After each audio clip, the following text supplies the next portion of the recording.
working to connect a region of over 600 million bridges between our lands.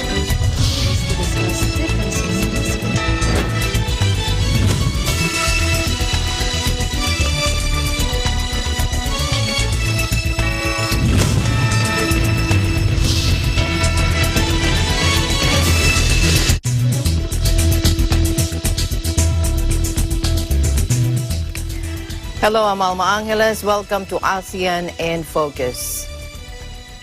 Now to the headlines. At least a fifth of the world's population may not have access to a COVID-19 vaccine until 2022, according to a study published on Wednesday, with wealthier nations reserving more than half of next year's potential doses. At ito ang ilan sa The plan of the Department of Education to conduct pilot face-to-face classes in select schools in areas with low risk of coronavirus disease for the whole month of January next year. A magnitude 6.2 earthquake jolted Sarangani, Davao Occidental, according to the Philippine Institute of Volcanology. And President Duterte and Japanese Prime Minister Suga Yoshihide have reaffirmed their shared commitment to strengthen Philippines-Japan strategic partnership across various areas of cooperation as the two countries are set to mark 65 years of diplomatic ties.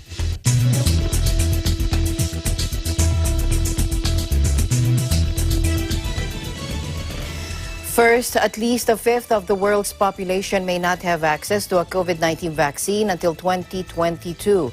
That is according to a study published on Wednesday, with wealthier nations reserving more than half of next year's potential doses, with hopes that vaccines can bring an end to a pandemic that has killed some 1.6 million people. Countries including the United States, Britain, and the United Arab Emirates have already begun rolling out immunization programs.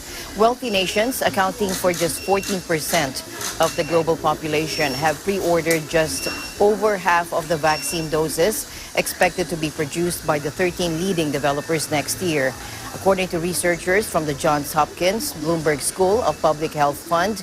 And there are fears that poorer nations will be left behind, even if the drug makers all produce effective, safe vaccines and meet their maximum global manufacturing targets. The study said, quote, at least a fifth of the world's population would not have access to vaccines until 2022.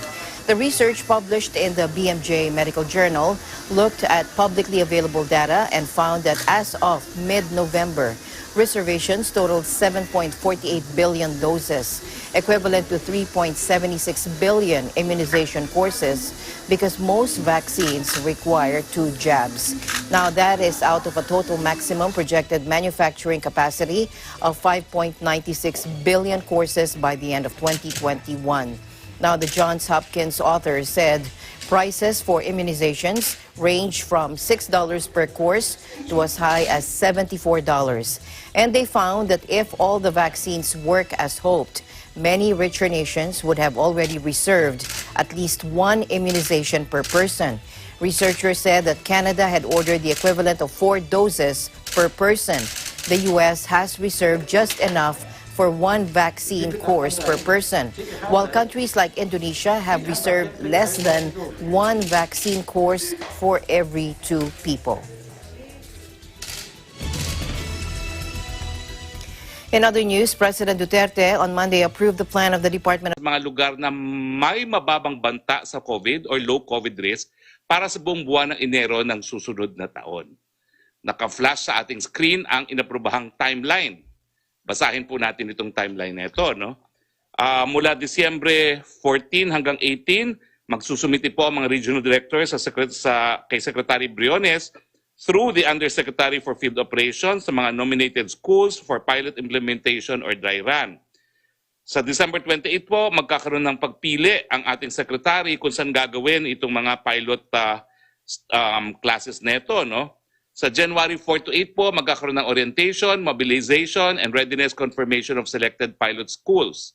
From January 11 to 23, magkakaroon po ng implementation of pilot activities including joint monitoring by DepEd and the COVID-19 National Task Force.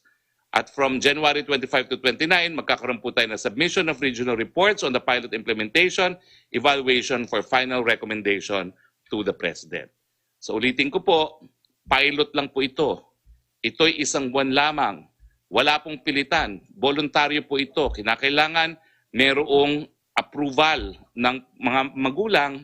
At bukod po dito, dapat papayag din po ang LGU. Kung ayaw ng LGU, hindi po natin ipipilit itong pilot face-to-face. Now,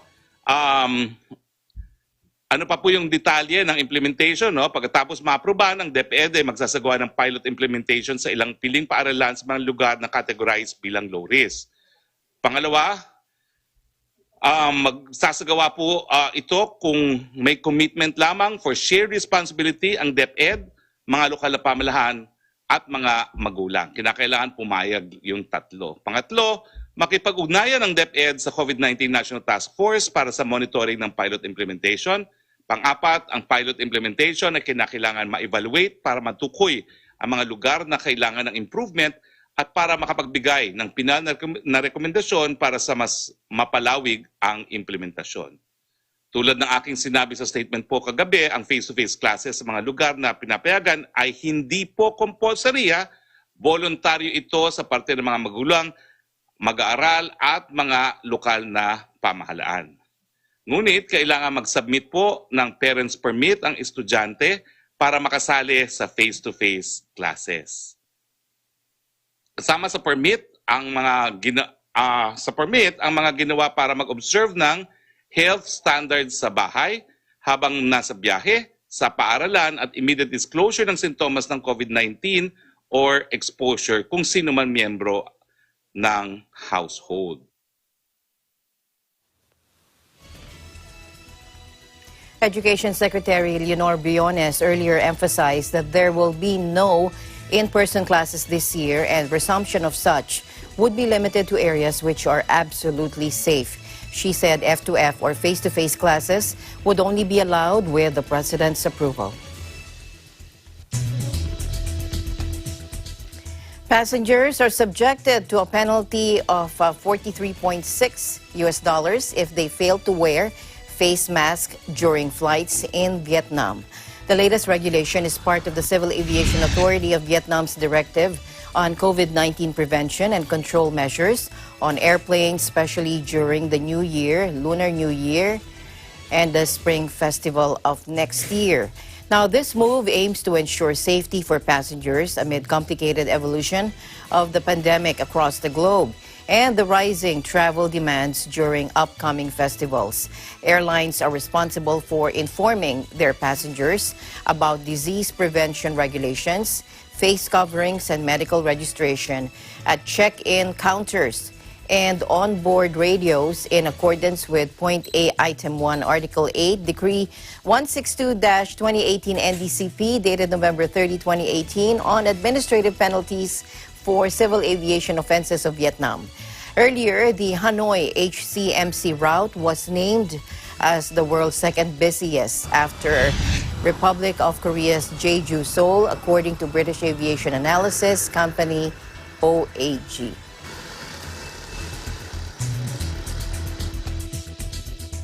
Singapore will allow business travelers and visiting officials from all countries to enter from next month, according to authorities, as the financial hub seeks to recover from a coronavirus-induced downturn. Under the new arrangements, a limited number of travelers can apply for stays of up to 14 days from mid-January, according to the Trade Ministry. Singapore already had arrangements allowing in selected visitors from countries including China and South Korea, but the new scheme marks a significant easing of travel curbs. There are strict conditions, however, for those wishing to visit the city-state, which has escaped the coronavirus relatively lightly. Travelers must undergo virus tests before leaving their home country on arrival in Singapore and regularly during their stay, and they must reside and conduct meetings at locations selected only by the government. Arrangements are being made for visitors to hold meetings with their guests in specially designed meeting rooms. These meeting rooms are outfitted with airtight glass panels to reduce the risk of transmission, according to a statement from the ministry. Singapore's economy has been plunged into recession by the pandemic, with international visitor arrivals falling to a mere 13,400 in October from 1.7 million in January, according to the official data. A strong response to the coronavirus pandemic, surging exports, and healthy public spending have helped Vietnam buck a global recession in 2020 and fast-track its recovery, with analysts predicting it will likely enjoy one of the highest growth rates in the world. But the pain is not over for some sectors, with containment measures and border disruptions hammering the country's tourism industry and leaving the once booming aviation sector limping. While many countries have suffered from high infection and mortality rates, Vietnam has recorded fewer than 1,500 cases and 35 deaths. Now that's thanks to mass quarantines, expansive contact tracing, and strict controls on movement, allowing factories to largely stay open and people to swiftly get back to work. Nguyen Xuan Tan, a public policy lecturer at Fulbright University, Vietnam, said the serious lockdown lasted for less than 3 months, so domestic activity was quickly back to normal by June. While many Western countries were imploring citizens to stay home mid-year, Vietnamese people were able to flock to scenic beaches as the government tried to give the domestic tourism industry a much-needed shot in the arm. There were grave fears for Vietnam's export-reliant economy as demand for clothing, footwear, and smartphones slumped in some of its biggest markets, including the EU, Japan, and South Korea. But it turned out that exports still helped promote growth this year, according to Tan. He said that's because Vietnam has a very diversified export market. It's not dependent on any single export destination. Shipments to China grew more than 15% on year in the first 9 months, according to the Vietnam General Customs Administration. Demand for many of the items made in Vietnam, such as home electronics, office furniture, computers, and televisions, soared during the pandemic as people were forced to stay home during the lockdowns. Observers said Vietnam had also benefited from the U.S.-China trade war, as companies such as Apple looked to shift their supply chains to avoid tariffs.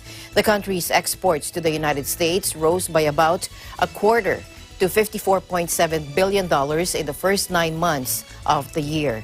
However, the absence of foreign travelers has dealt a severe blow to the tourism sector.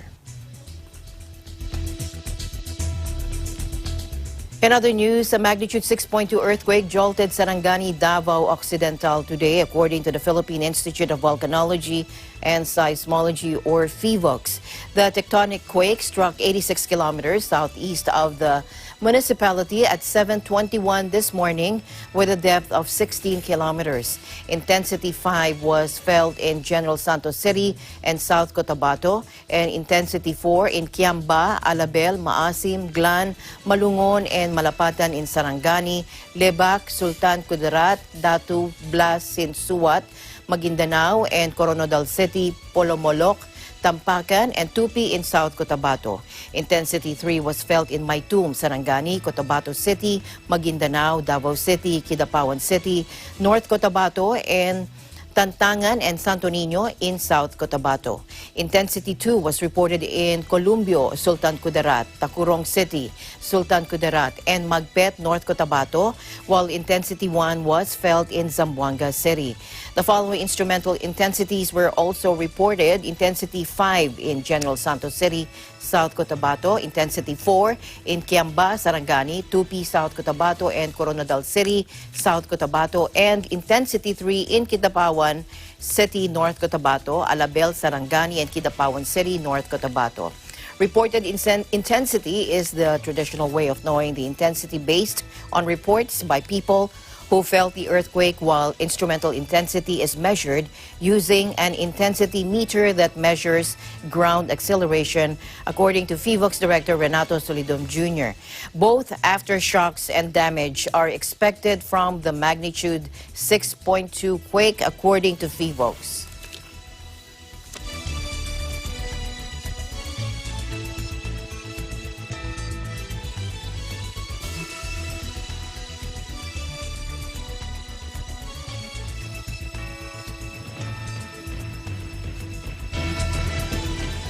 ASEAN in Focus will be right back. Stay tuned.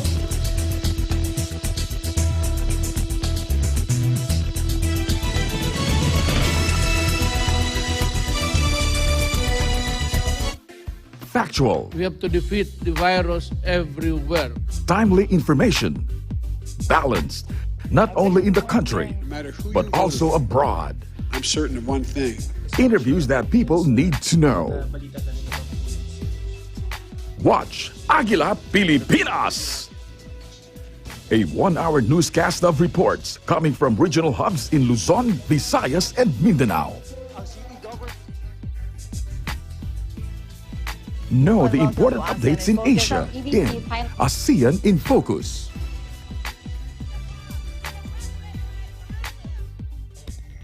Track the latest stories in the provinces in Agila Probinsya.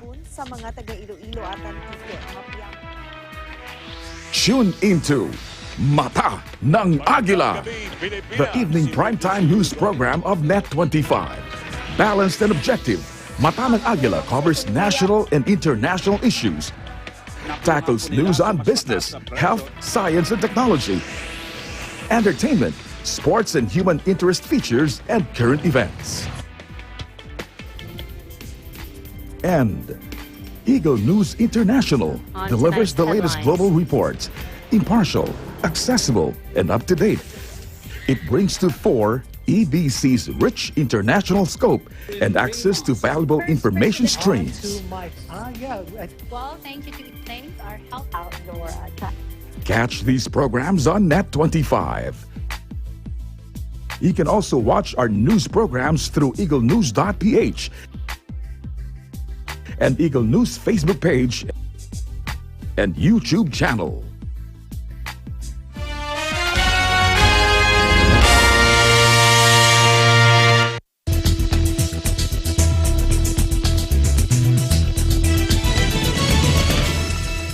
Welcome back. Prime Minister Nguyen Xuan Phuc sent a congratulatory message to the Organization of Economic Cooperation and Development on the occasion of its 60th anniversary.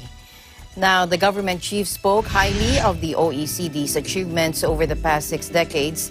With its mission, building better policies for better lives, the OECD has become a leading international forum for policy debate, he said, making positive contribution to improving economic policies and economic governance.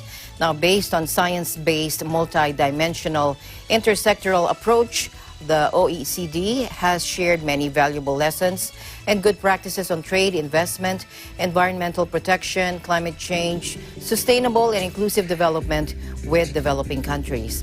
The Prime Minister called on the OECD to continue promoting new growth driving forces and models, upholding rules-based multilateralism, formulating new rules and standards in global economic governance, among others, in favor of achieving sustainable and inclusive development goals for all.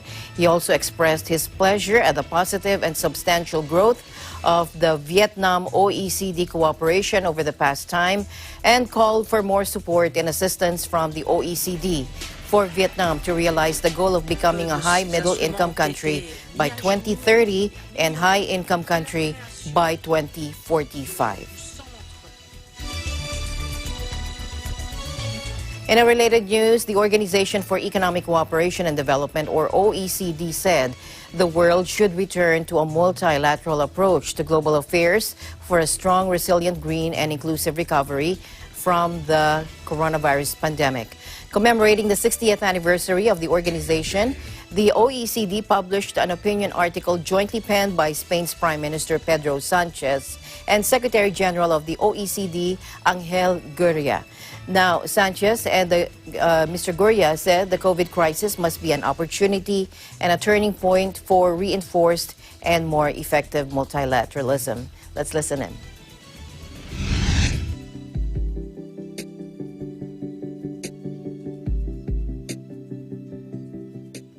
Now, 60 years later, these aspirations still deserve to be celebrated and reaffirmed. During the intervening period, the OECD has established itself as a reference for objective analysis, the sharing of best practices, the production of reliable data, and recommendations for public policies. Remember, our motto is better policies for better lives. Now, this progress has been put to the test in the current crisis. And I'm pleased to say that the OECD delivered. The OECD delivered. We have mobilized our multidisciplinary expertise. We bolstered the coordination efforts to help governments limit the impact of the crisis on people.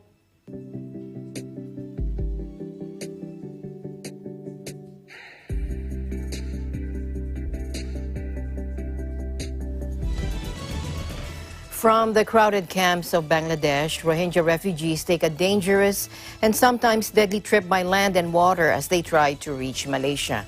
An investigation over several months involving dozens of interviews pieced together the complex network of traffickers, fishermen, and police that opened this dangerous passage toward a new life. Take a look. Fishermen. These are Rohingya refugees, half-starved, beaten and trying to leave Bangladesh. In April, after more than 5 weeks in horrific conditions, they mutinied and the traffickers fled. Whenever someone died, the traffickers would come and check their pulse. Once they confirmed one was dead, they'd simply throw the body into the sea. This was filmed by a trafficker who left his phone on board. The phone was found by Inamal Hassan, who later showed AFP the footage. Dozens died in a month at sea, he says.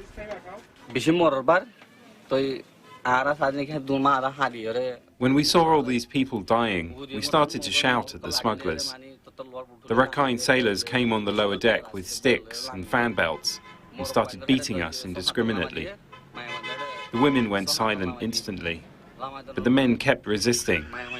They beat us mercilessly, bruising heads, ripping off ears, breaking hands. They wreaked havoc on us. We realized we had nothing to lose and attacked the crew on the boat. We were in a do-or-die situation. The men were restless. We said we'd kill them unless they dropped us on land. The crew escaped on a second boat. Inamal and the other refugees were taken back to Bangladesh by a couple of sailors who stayed on board. Like many Rohingya, they wanted to leave the sprawling camps of Cox's Bazar in southern Bangladesh. An AFP investigation over several months, including dozens of interviews, pieced together the complex network of traffickers, fishermen and police that open a dangerous path toward a new life. For most, the goal is Malaysia. The Rohingya camps are very overcrowded. The smugglers are hunting potential victims every day. The barbed wire fence was put up around the refugee camps to contain the huge population within them. We have many security checkpoints around the camps. Our law enforcers, including Coast Guard, Navy, border guards, are very actively working to resist human trafficking, so these people don't get to board rickety boats bound for Malaysia. Rohingya scour the camps for people looking to leave. A down payment of about $2,000 is usually made for the voyage.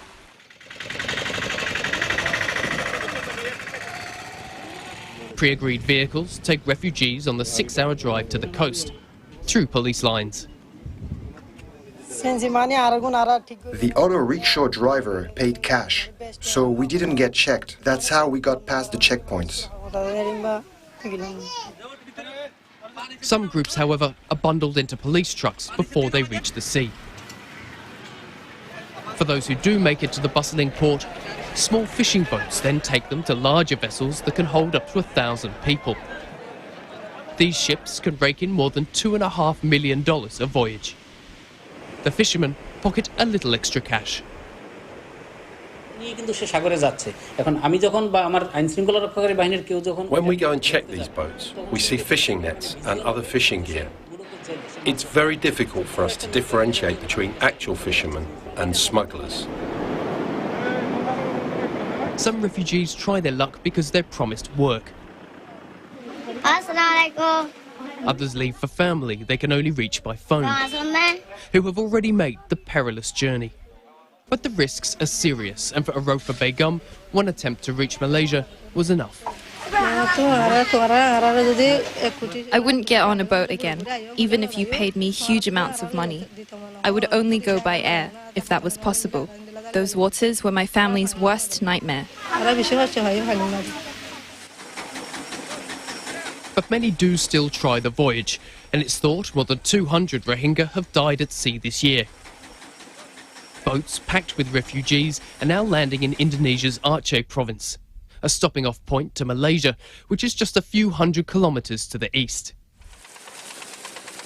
In June, nearly 100 Rohingya were towed to the coast by fishermen, who were later arrested and accused of being part of a smuggling operation. About 300 more refugees arrived in September. They were placed in a makeshift camp nearby. Many here are women who, in Bangladesh, got engaged to Rohingya men working in Malaysia. They told me I had to get married if I wanted to go to another country. Amira says she was at sea for 7 months. She speaks every couple of days with her 25-year-old fiancé, who works in construction and supports her family financially. They brought us on this trip, promising I'd go to Malaysia. If they'd taken me to Malaysia, then we would be married. Now we're stuck here, and I'm thinking about what to do next. The vast network that ships people like Amira across the seas is constructed so traffickers are protected. These people smuggling networks work in a cell system. So if one cell fails, for example, other cells or layers won't necessarily be exposed. The layers begin in Malaysia because most of the refugees intend to go to Malaysia. For Enamal, it's not a journey he's willing to try again, despite the hardships of the camps in Bangladesh. I will never forget the tragedies I've been through. The traffickers, the sailors on the ship, everybody oppressed us. Why would I ever attempt such a harrowing voyage again?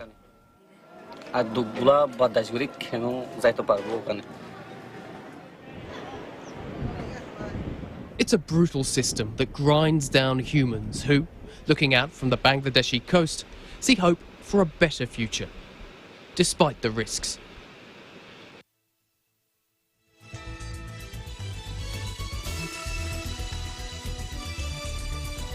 In a related news, Abdul Hamid and his wife, Juleka Begum, haven't held hands since they were married 3 years ago by video call.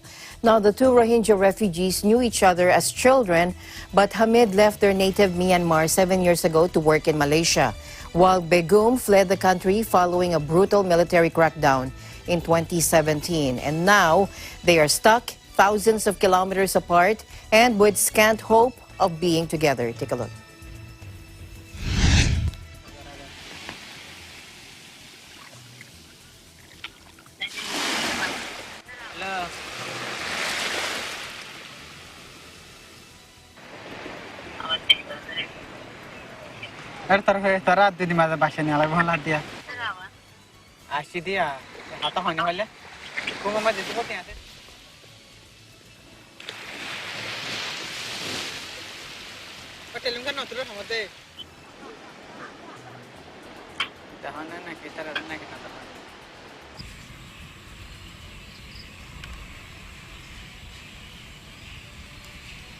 You tak boleh main, you kena angkat saya balik. Saya pun tak boleh balik dia. Saya pun angkat pun tak boleh dia. Kan sekarang kan boot ada tak boleh angkat tu. Lagi mu airplane pun tak boleh. Duit pun tak cukup.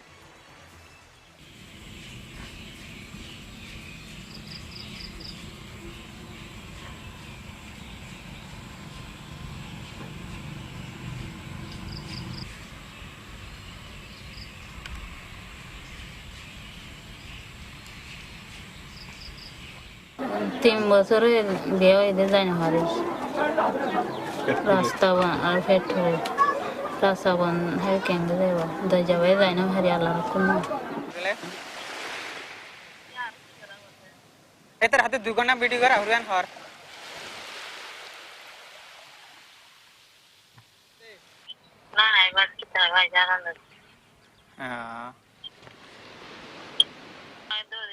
Yang kalau sebentar lagi kita rahangin ada dia. Ada banyak orang saya minta maaf, saya pun mak dia. Saya online orang tak mau kawin. Itu saja saya.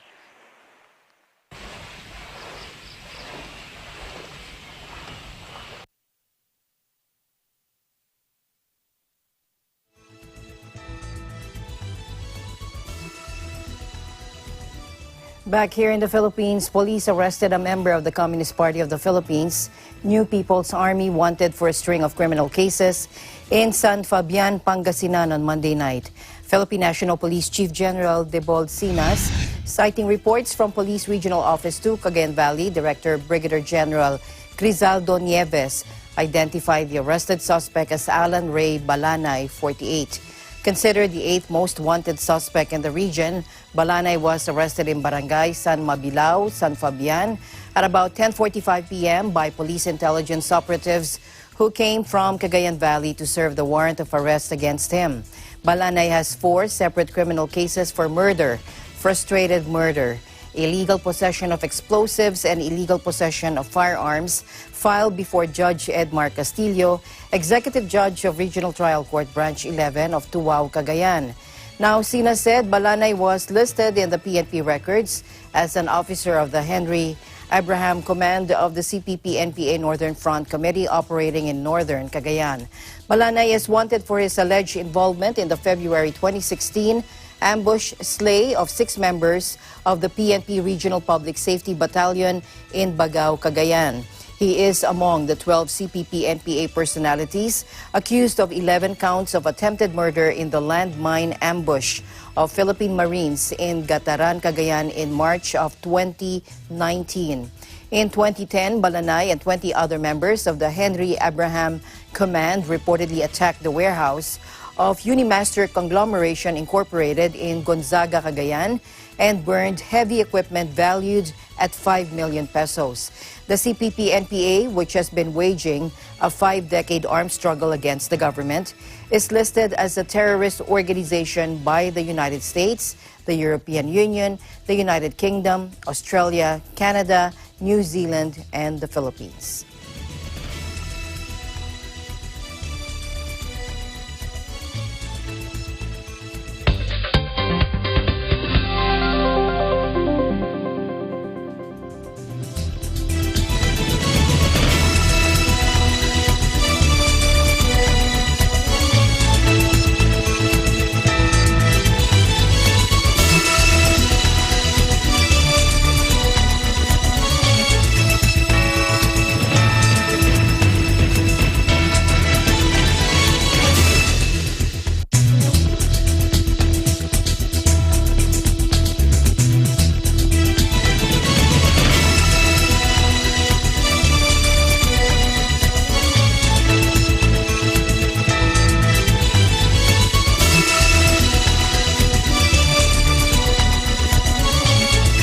Globalization.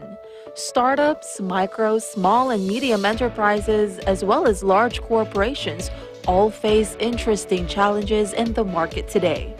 Peek into the world of exciting opportunities and partnerships to drive growth with the latest business news and information.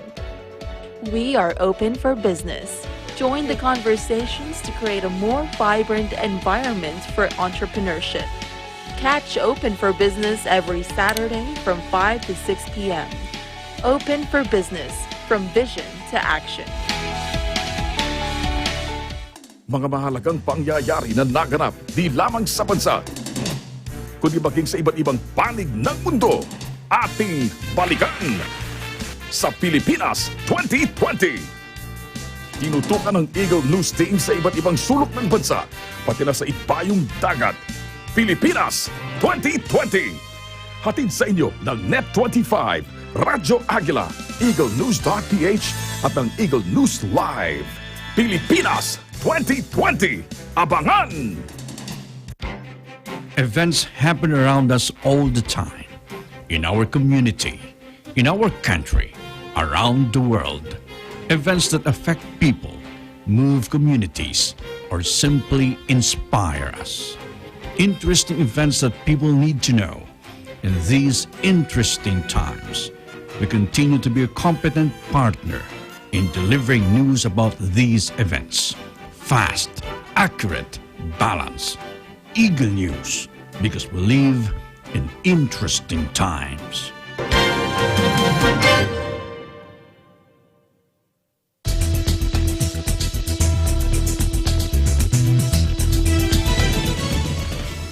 The United States on Tuesday announced it had signed a memorandum of understanding to improve trade relations with Singapore as both countries eye economic recoveries following the pandemic. Now at least 2 minutes.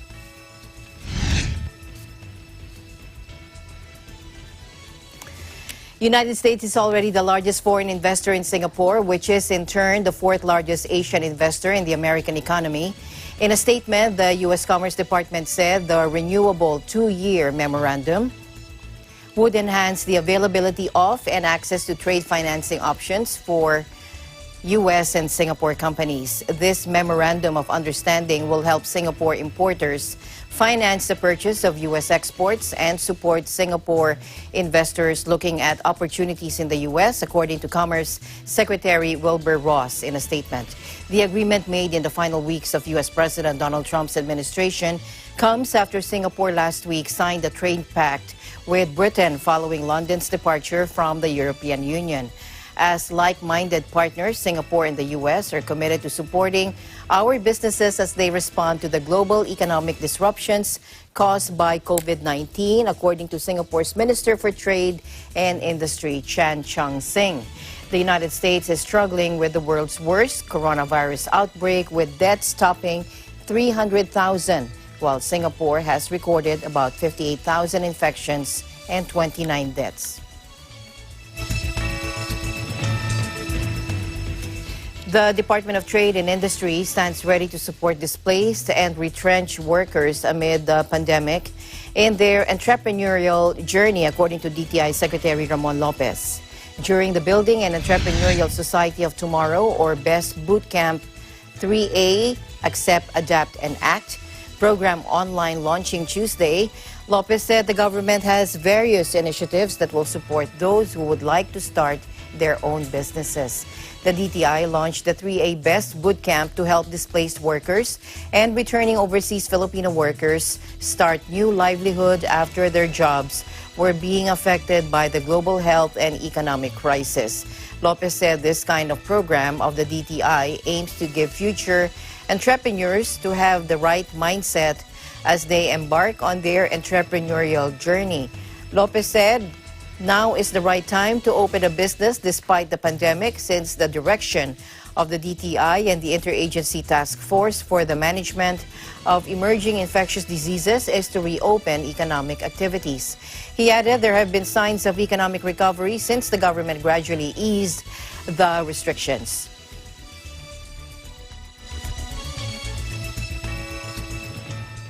In other news, the Swiss Import Promotion Program, or SIPO, has launched its studies on Philippine products with big market potential in European Free Trade Association, or EFTA countries, Iceland, Liechtenstein, Norway, and Switzerland. Market study for value-added textiles identified silk, abaca, banana, and pineapple fibers to have potential in EFTA and larger European markets. The SIPO study said fabric is the most traded item. It can be a potentially interesting segment as long as the Filipino suppliers are able to meet international silk fabric buyers' increasingly demanding requirements. But Filipino suppliers have to compete with existing suppliers from China, Italy, and France that dominate world exports of silk woven fabrics. Citing a report of the nonprofit organization Textile Exchange, abaca, banana, and pineapple fibers were not mentioned as preferred fiber and materials, which the SIPO study said indicates a low knowledge of these fibers in the fashion and textile industry. The SIPO study also highlighted the importance of investments in spinning to make Filipino fibers more competitive in the European market. The study said the Philippines has a unique position to become a supplier of indigenous and innovative through traditional, natural ingredients. In partnership with the Department of Trade and Industry, or DTI, CIPO's market study aims to promote exports of these agricultural products and also to harness the potential of the Free Trade Agreement, or FTA, between the Philippines and EFTA. In lieu of the usual National Trade Fair, or NTF, organized annually, the Department of Trade and Industry Bureau of Domestic Trade Promotion has launched the NTF Digital Mall to address the challenges of micro, small, and medium enterprises, or MISMES, amid the pandemic. Take a look. Now, formally opened Tuesday, the NTF Digital Mall is a platform that offers continuous promotion of the food and non-food products from the different regions amid the physical restrictions of the pandemic, according to the DTI in a statement. A project of the DTI BDTP in collaboration with the DTI regional and provincial offices, the NTF Digital Mall is an e-commerce platform inside the UB Global Linker site that aims to help MISMES, or MSMEs, future-proof their businesses as they pivot to online selling. Like all national trade fairs, the Digital Mall showcases the best products of 223 MSMEs from all parts of the country. Featured products include processed food and beverages, gifts and souvenirs, houseware and decor, fashion accessories, wearables, as well as health and fitness products. Now, speaking at the Singapore FinTech Festival that is taking place all of this week, Kristalina Georgieva, the managing director of the International Monetary Fund, outlined her expectations for payments in our digital age. Ms. Georgieva highlighted the 4 cornerstones of digital payments, a sector of fintech that has grown exponentially in recent years. She says they are private sector innovation, public sector involvement, regulatory and legal frameworks, and international cooperation. Let's listen in. 2020 has been an extremely difficult year. The pandemic has caused immense suffering. Too much of the economic toll has been borne by the most vulnerable people in wealthier and in poorer countries alike. But there are some bright spots: heroic nurses and doctors saving lives, essential workers keeping the lights on, water running, stores shelved full. And there are many others who kept businesses going, like the people of the technology industry. You have profoundly changed our way of working, interacting, and living our daily lives. The artisans' digital future will rest on 4 cornerstones: private sector innovation, public sector involvement, regulatory and legal frameworks, and international cooperation. So let's look at each of these 4 pillars. Private sector innovation has served many people well. Think of the bank accounts in which we save, the cards we use to pay, or the mobile money of our artisan. Many people still use cash, but the numbers can decrease rapidly. Take Sweden, where only 10% of the adult population still uses cash, down from 40% a decade ago. In the same period, mobile money accounts in Kenya increased exponentially from 12 million to 61 million, more than the country's population. The private sector is best able to gauge the needs of people and businesses, provide the diversity of products and services they want, and take the risks necessary for innovation. Next one, public sector involvement, to provide verifiable digital ID, communications infrastructure, central bank money, and other necessities. It is digital ID that allows our artisan to enroll in new financial services. It is one precondition to financial inclusion. The other, internet access. Our story only works if the artisan is online, and nearly half of the world's people are not. including 75% of the population in sub-Saharan Africa. And of course, central bank money, traditionally notes, coins, reserves, remains essential. Let me go to the third cornerstone. It is equally important. Robust regulatory and legal frameworks should allow innovation and startups to flourish while achieving essential goals, protection and privacy for consumers, countering money laundering and other crimes, and providing stability and resilience for all. Lawmakers and regulators should be given the resources to succeed and stay ahead of the curve. Answer these questions. They will need to be far-sighted and collaborative given the wide ramifications of new payments. Central banks and finance ministries working with antitrust agencies, privacy groups, data protection agencies, law enforcement, civil society, and consumer advocates, just to name a few. And just as money crosses borders, so too must our regulatory efforts. This brings me to the final cornerstone, international cooperation, including to facilitate international payments and manage spillover effects. Will our artisan be able to send money across borders as easily as we send text messages? Or will she have to pay 7% average fees as do today's 800 million people who depend on remittances? But sending money is more involved than sending texts. It will require technology standards between digital monies, mutual regulatory and legal treatments, and ID systems that are trusted across borders.